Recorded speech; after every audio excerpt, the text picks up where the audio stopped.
card processing powered by Sage Payment Solutions webinar. This is Tom Lane, the Vice President of Sales with EM2 Software. I'd like to thank you all for joining us today. Before I introduce our presenters, I'd like to go through a few general housekeeping rules. First of all, I'd like to remind everybody that we are recording today's webinar. So as soon as the recording is uploaded and on our customer content page of our website, I'll be sending a message around to everybody to let them know that they can access and download that, review it, and share it with anyone else in your organization that might be interested. Because of the number of attendees that we have in the webinar today, we're going to keep everybody's phones on mute. If you have any questions throughout the course of the webinar, you'll notice about 2/3 of the way down on your screen to the right, there's a question chat window. Feel free to enter those questions in, and at the end of the webinar, we'll have a Q&A session and try to answer any questions that come up. If we're unable to get to all the questions in the amount of time that we have allotted, we'll follow up with everybody via email individually to get those questions answered for you.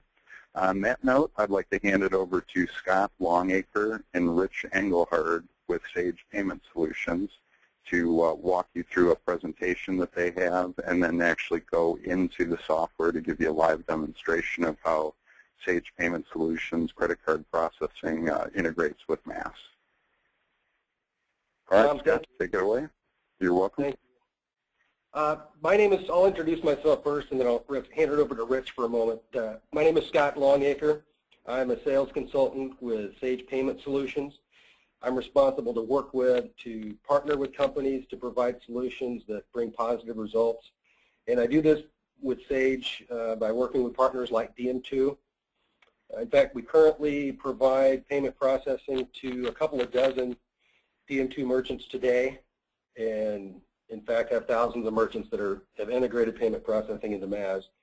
And my partner in the presentation I'd like to introduce to you is Rich Engelhard. Rich, you there? Yep. Thank you. My name is Rich Engelhard. I am your Connected Services Specialist here at Sage, and I work with our customers and partners on the products that integrate to our on-premises products, such as Sage ERP, MAS 90, and 200 through the web. So in this case today, we are going to be taking a look at credit card processing. All right, so I'm going to just start off, Scott, here with the agenda. And first would be, why do we accept credit cards? I'm going to assume that most or all of the merchants on this call do so we'll be brief with that. Secondly, Sage Payment Solutions. What value will a merchant receive from working with Sage Payment Solutions? We'll talk about the most common integration benefits to integrate payment processing into MAS. Sage ERP, MAS 90 and 200 credit card processing. We'll talk about that. Authorization and settlement. What actually happens when a credit card is processed? And then Rich is going to provide a demonstration of the module in action. All right, why do we accept credit cards? Whether it's 15% or 50%, we know that merchants increase sales by enabling their customers to pay them with credit cards. Customers make faster buying decisions, they make larger purchases, and simply in today's market, to remain competitive, merchants need to be able to offer the option for a customer to pay with a credit card.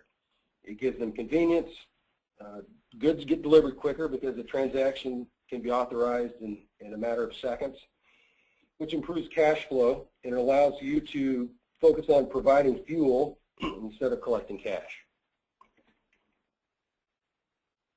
All right, who is Sage Payment Solutions? We are a division of Sage North America, wholly owned by Sage.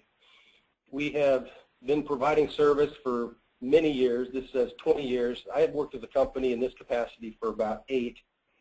And we've got over 150,000 merchants nationwide using this service. And the fastest growing division is the division that integrates payment processing into accounting systems. There are different ways to process payments. They're not all integrated solutions. Sometimes we provide retail terminals, as you see a picture here. or shopping carts, internet type service, and then I'll briefly discuss the ability to turn your mobile phone into a credit card terminal. We have multiple offices. I have an office here real close to the DM2 corporate office. All right, Sage Payment Solutions overview. What do we do, and what's a good first step to working with us? Our objective is to bring a specific value to a merchant, and we've done a lot of these with the DM2 clients. So every company is unique, but we've got some experience in helping merchants become PCI compliant, which has become very important in today's world, increase operational efficiencies, put hours back into the day of the merchant. And we typically do this. One of our first steps is to do an analysis of how you currently process, determine if that's the most effective way for you to do so, and then do an analysis of a merchant statement, help you find ways to pay less for the service and make it easier. You may have physical terminals. The least expensive way to run a transaction is to swipe a card, but equipment can be expensive. So we assess if you're leasing or if you're on some type of payment program that's too expensive, we're going to recommend you make some changes there. We provide reporting for all DM2 clients. We provide free Sage reporting, which archives all your information and allows you to pull up data regarding payment processing for all your locations at the corporate office. Our virtual terminal is how we process most of our payments. It's the same. It's really just the same as a credit card terminal, but it's more effective. It's designed for taking payments over the phone. And in fact, this terminal is the interface that links into MAS and enables MAS to process credit cards. We can help merchants process virtual checks. In the fueling industry, where the average ticket is high, a virtual check is it's a nice option to offer the client. Gives them another way to pay. And in addition to that, as a merchant, you don't have to pay a credit card percentage on virtual checks. And then we link with online payments or shopping carts, so the virtual terminal can also do that. Mobile pay. This has become a very popular way to process payments. We provide a swiper. You click it into a mobile phone, and it converts the mobile phone into a credit card terminal, and there are benefits in doing that. And then lastly, integrated credit card processing. That's just the fact that we provide a module that links the virtual terminal with Sage MAS. Top 3 benefits of integrating electronic payments. As you can see, the top 3, this was a study done by the Association for Financial Professionals for companies with revenues under $1 billion and revenues over $1 billion. Both had pretty similar responses, but the top 3 benefits of integrating payment processing were, first of all, more efficient posting and reconciliation from an accounting standpoint. Secondly, cost savings. It makes it easier for the users actually running a credit card to go into one system and not have to use dual systems. And then working capital improvement. You bought the service, you're using the accounting package, and why not leverage the accounting package you have now to be able to accept payments. All right, what's the credit card processing module? Actually, I'm going to let Rich go into this when he does his demo, but basically it enables you from sales order or sales order invoice to process a payment through accounts receivable and cash receipts, and then e-business manager. So he'll address these in his demonstration.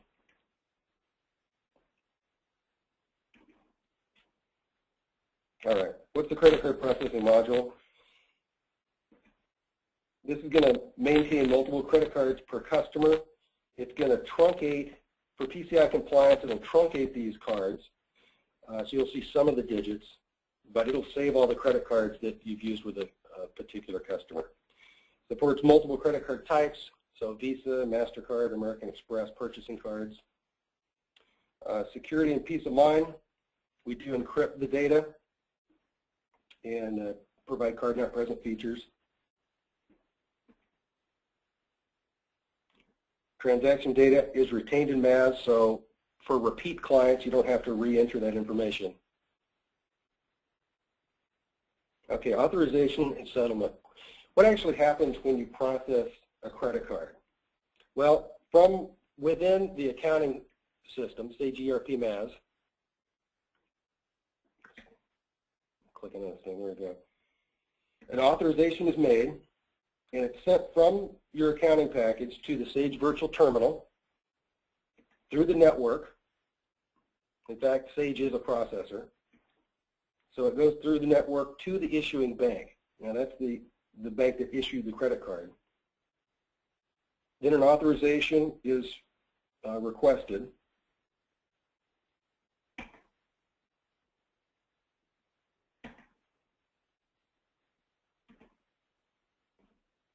Let's see, I'm clicking on this, but I don't. Okay, authorization is requested. The most common response is authorized. It takes about a second to do. It's not a dial-up system. You may get a response where it's not authorized. There may be insufficient funds, or there may be a problem with the card. But in most cases, it's going to be authorized. And when that takes place, we hold those funds for the merchant. The merchant then, at the end of the day, can settle or authorize those transactions.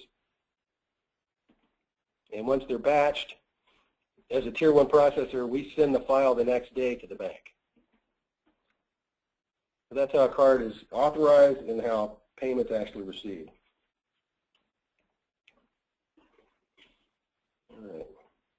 Satisfying data security practices.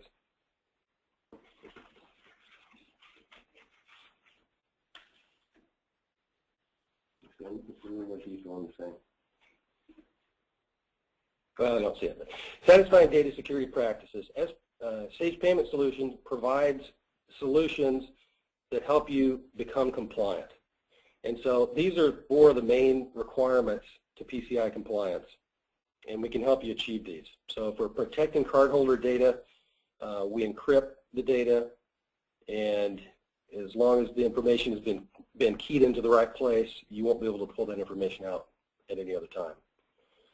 As far as implementing strong access control measures, we have different levels of passwords that are required, and then every 30 days our system will prompt for you to reset the password.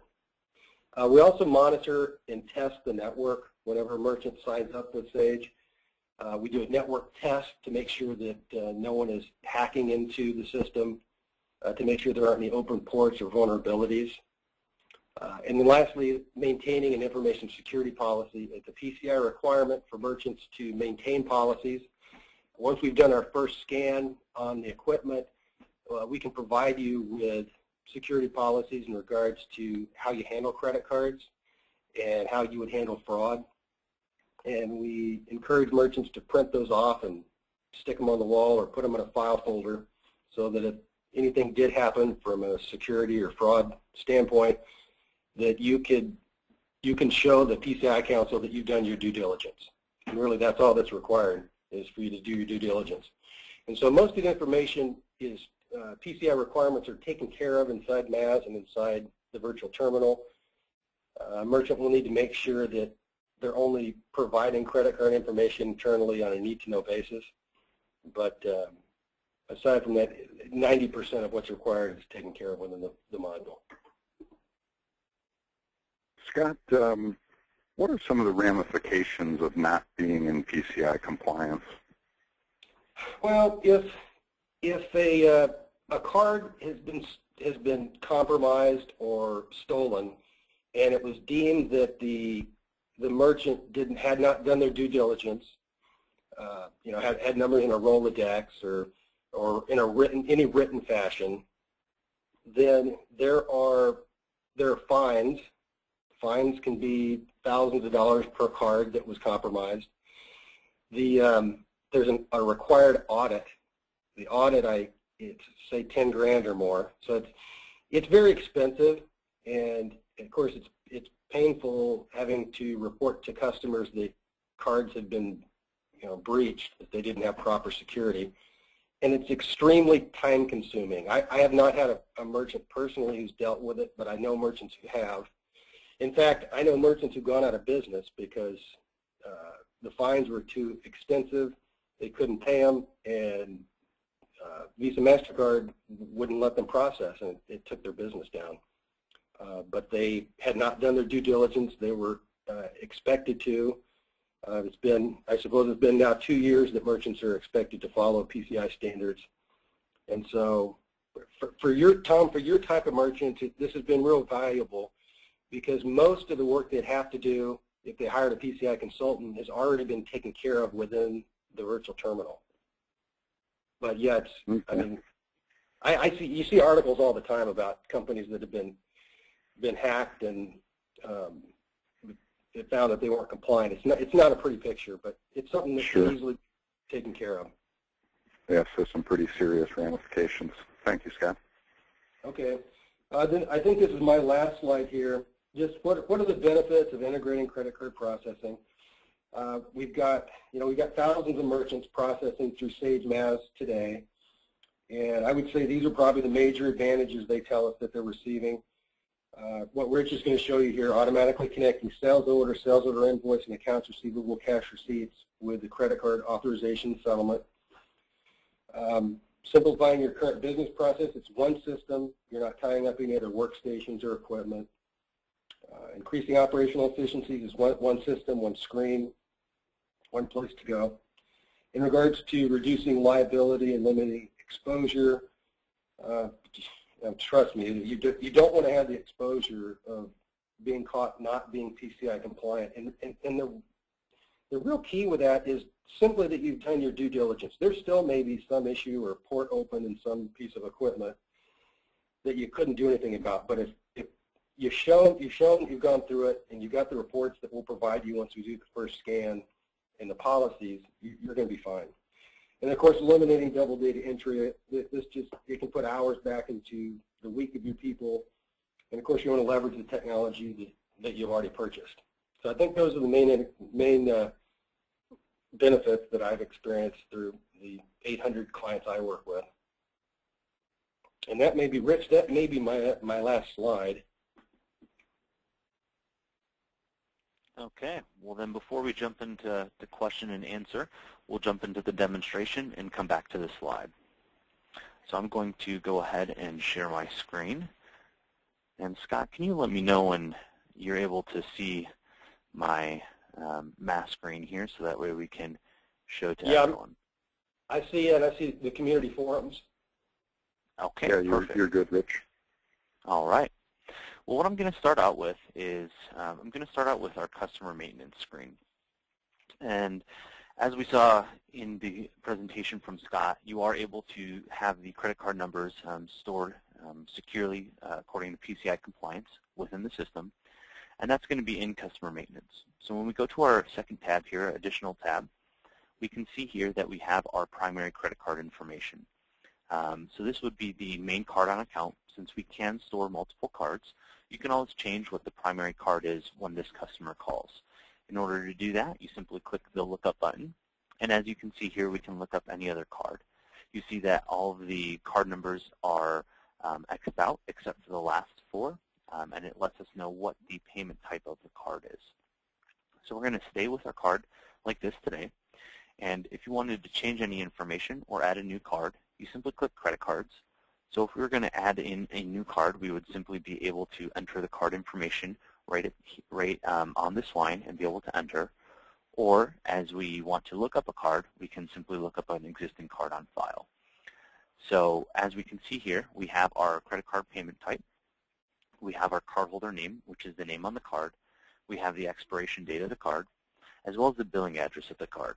This is something to note, as it may not be the business address or the company address, but rather the address that the bill for that credit card goes to. So if it is a personal card, it may be the personal address. We also have here any comments, so we can write here that this is my card. If you're doing any level 2 processing and you need a corporate ID or PO number, you can have that and be able to enter that in for level 2 processing. And if you are doing e-business manage, if you are using our e-business manager modules, you can enable your card. We won't enable it today, but what we will do is we'll be able to take a look at our card. So we'll simply be able to accept here, And when we do our lookup, you can see here that our comments are searchable. So you are able to search by the person's name or whatever comment you would have into that section. So as we continue to move along, we will accept our customer maintenance, and we will start with our sales order entry screen. Now there's many different ways within the system to be able to take sales orders and to be able to take pre-authorizations as well as deposits. So today we'll go through a normal way to take a pre-authorization and a normal way to take a deposit. So on our first sales order here, we're going to start out with our customer American Business Futures, and we will select an item here. And this item we're going to pre-authorize today. So when we get to our Totals tab, it's going to automatically default as our Visa pre-authorization, and we have our order total of $83.79. Now a pre-authorization is always going to pre-authorize the order total. If you do add shipping later on, when you actually do go to settle the transaction and capture the pre-authorization, it will actually reflect the amount that is of the new order total. So if you do change anything in invoice data entry before you invoice it and do add shipping or miscellaneous charges, when you actually go to run the card, it will actually run it for the correct amount. But as you can see here, we simply click our credit card button, and up pops our credit card information screen. If you collect the validation code, you can enter it in here. If you don't, you do not necessarily need to enter that code in. And we have all the information from the card. As you can see here, we have our payment amount of $83.79 that we're going to pre-authorize right now. And we have the sales tax amount that was automatically pulled from the system. We simply click Authorize Now, and we get back a response. We have our authorization code, date, time, number, as well as the authorization amount. So we simply click OK, and we click Accept. Now, if we were to take a deposit, we would be able to do that as well. So if you are going to be shipping everything that day, or you need to take a 50% deposit, whatever it may be, you can take a deposit. And again, you can take the deposit at the invoice data entry time as well. So if your customer calls in and you don't take a pre-authorization at the sales order, but you do want to take a deposit at the time of invoice data entry, you can do that as well. And the way to do that is fairly simple. You're just going to click on this deposit button right here, and it's going to bring up the deposit amount. Since you can put any amount in here that you would like, if you would maybe like to take 50% of the order up front, you can do that and have the rest of the order pre-authorized. But for today, we're simply just going to do our 167.58, and we're going to click Enter, and it's going to pull up our credit card information screen. So you'll notice that we have all of our information that we had before, and we now have on the right-hand side our deposit with a balance of 0. So we're simply going to click Authorize Now, and we get our authorization code and our transaction number back. So we're going to click OK, and we're going to click Accept. And it's that simple to be able to take a credit card within sales order and sales order entry. Now, after we have gone through and actually shipped everything, and we will be able to get into invoice data entry, we're going to be able to select our sales order.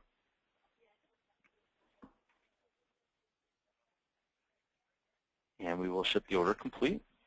And when we get to our totals, this is the order that we had with the pre-authorization. You can still see we have a net invoice. We haven't actually charged the card yet at this time. We will be charging the card during the daily sales report update. So as of right now, we'll simply just click Accept. Now we can always do another invoice and be able to invoice the order that we did take the deposit on. And again, since the deposit actually charges the card, you can see here that our net invoice amount is a $0 amount.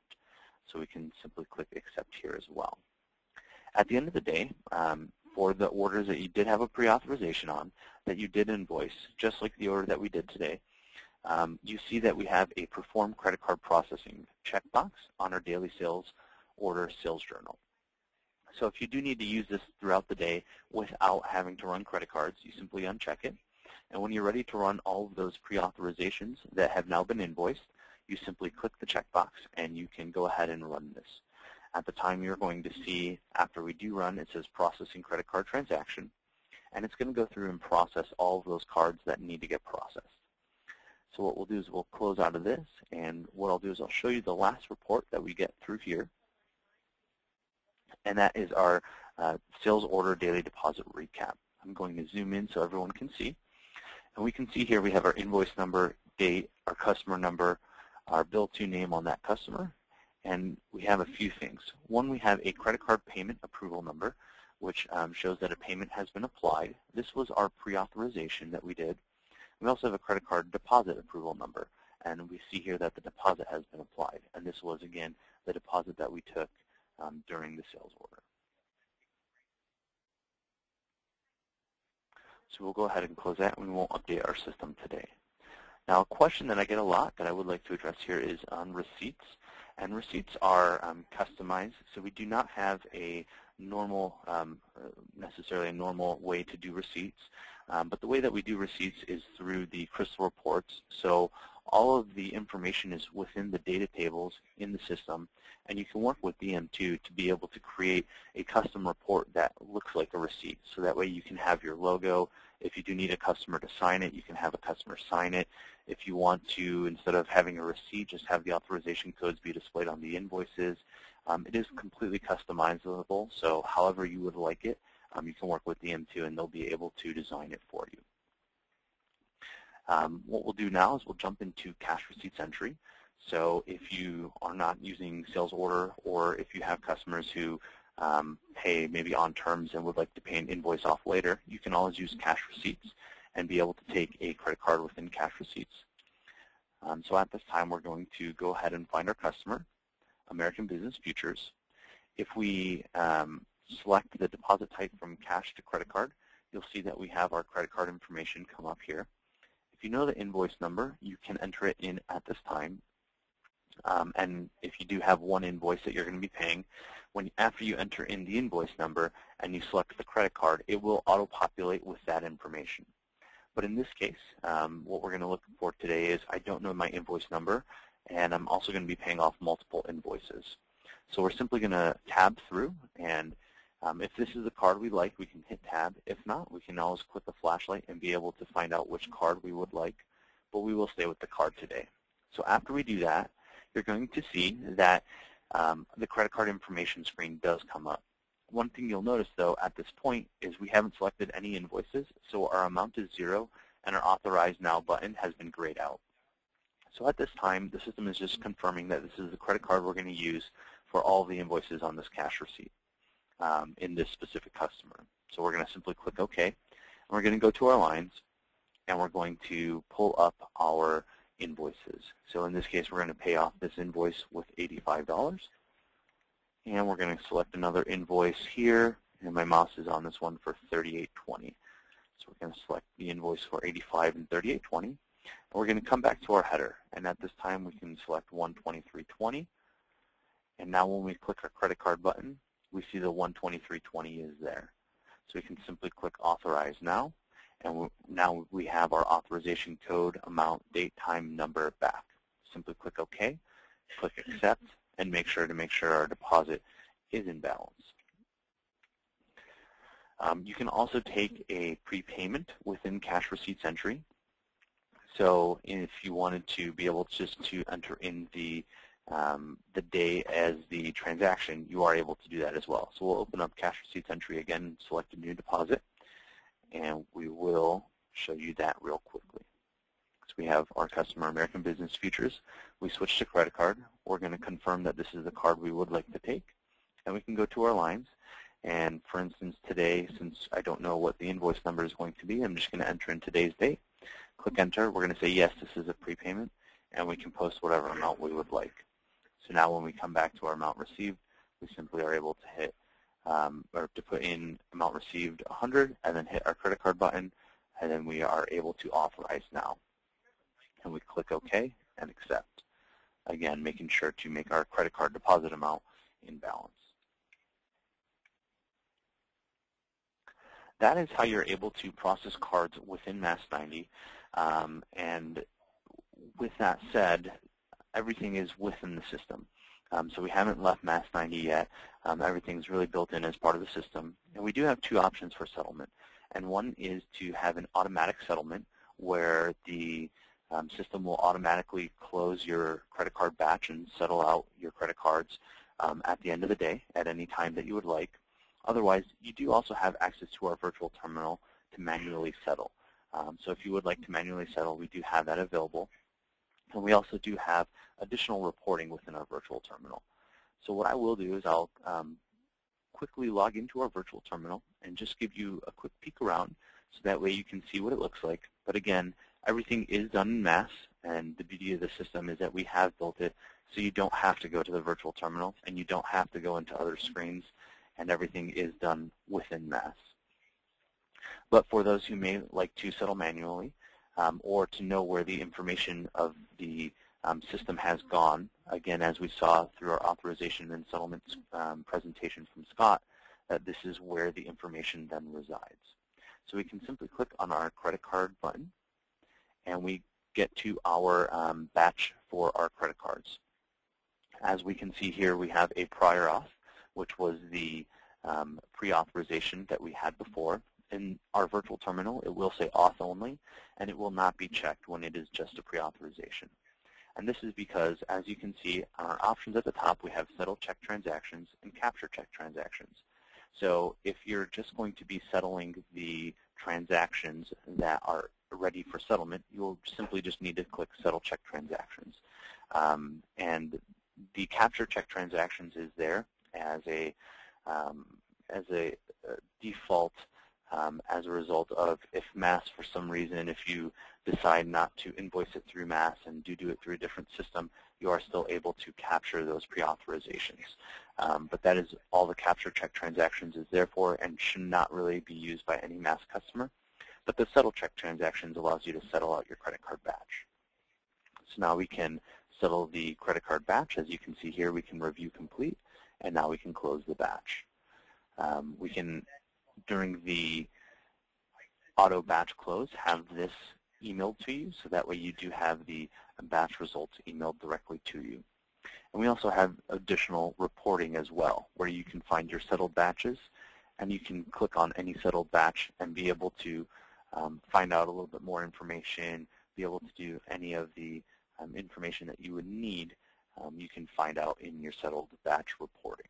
So you can see here we have different payment types, Visa Discover, and our transaction types were 100% sale, which is also known as deposit. So I will go ahead and close this and conclude the demonstration. I'm going to switch back now to our PowerPoint, and I will turn it back over to Tom for question and answers. Okay, great. If you could go back one slide before we get into the Q&A session. I wanted to invite all of those who are card lock marketers to attend next month's Card Lock Best Practices Part 2 webinar. It's going to be on February 9th at 11:30 a.m. Pacific Time, 1:30 Central Time. And Emily Naylor, our resident card lock expert, is going to be sharing some of the best practices that DM2 has developed over the years, working with the hundreds of card lock marketers that we work with. She's going to start out with a review of the topics we covered during December's Card Lock Best Practices webinar. Then she's going to go into how to prevent fraud and theft at your card lock sites, and then go through some pricing examples. And then after that, she's going to show you how you can use DM2 Software's eCardLink web portal to provide your card lock customers with some self-service features through your website. So I wanted to mention that to everybody who's involved in card lock marketing. You can save that date. We're going to be sending out an invite shortly after this webcast to invite you and show you how you can register for that. All right. Thank you. If you go to the next slide, we'll open it up for the Q&A session. Looks like we do have one question from Tamara Jones.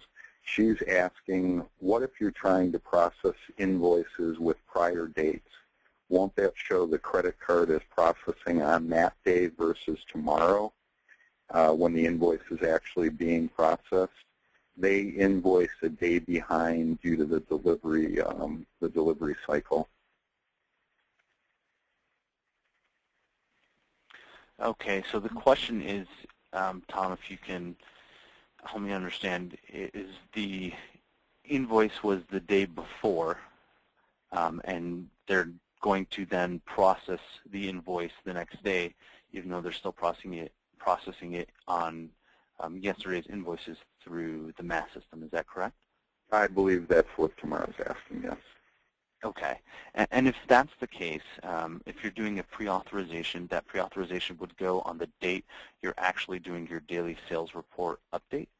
So as you're doing that update, as we saw on that screen where you could check process credit card transactions, after you have invoiced it is when it would actually process the credit card transaction. So if you are doing that pre-authorization, it would do it the day that you ran that update. So it would then be the day after the invoice. So if you invoiced it on the 14th, or today's the 12th. So if you would have done your invoicing that way, your invoice would have shown the 11th, even though you invoiced it today on the 12th, and the credit card would show on the 12th today after you did that update. If you were doing a deposit during the invoice data entry screen, it would again show today as the day that you actually ran the credit card, because the virtual terminal does look at today's date. All right, great. Do you have another question from Tamara? Let me bring this up.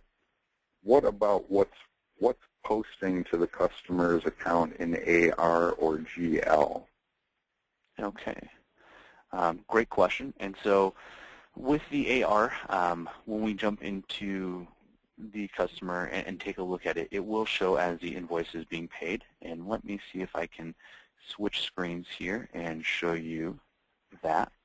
So I have my customer inquiry screen up, and we'll jump into invoices. And what we'll be able to see here is with our invoice date, these were the cards that I just ran, 1, 2, 3, 1, 2, 3, 4, and you can see that a payment has been applied. Since we have not done an update after the cash receipt, as you see here for 3820, it has not updated as of yet, but we will have to do that update. But after you do the update, as you can see, the 167.74 that we did, 1, 2, 3, it does show that as being paid. So when you do go through all of your updates, it will reflect that payment, and you can see the credit card number 1111. Now, in terms of the general ledger, when you do set up the module with DM2, you do select where you want the credit card funds to be deposited within MAS. So as a result, it really depends on how your company does business and where you want that deposited within your general ledger.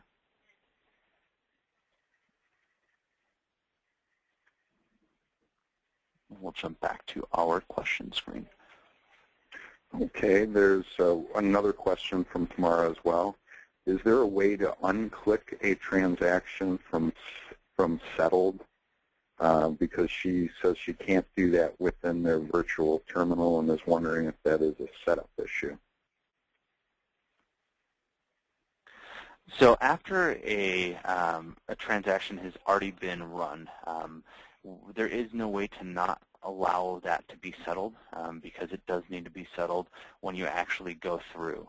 If you've noticed, when you have your maybe online banking, if you do online banking and you see your credit card has a pending transaction of $100, maybe you've bought something for $100, and it's because it hasn't been settled. So it might stay pending, usually over the weekend. If you go to a restaurant, it'll stay pending until about Monday when they actually may settle that out. So a lot of times that does happen. However, with our system, you are not able to unselect that, because when you do settle, you do need to make sure that you do settle, as well as I do believe it helps with the processing rates on being able to settle within the certain allotted amount of days.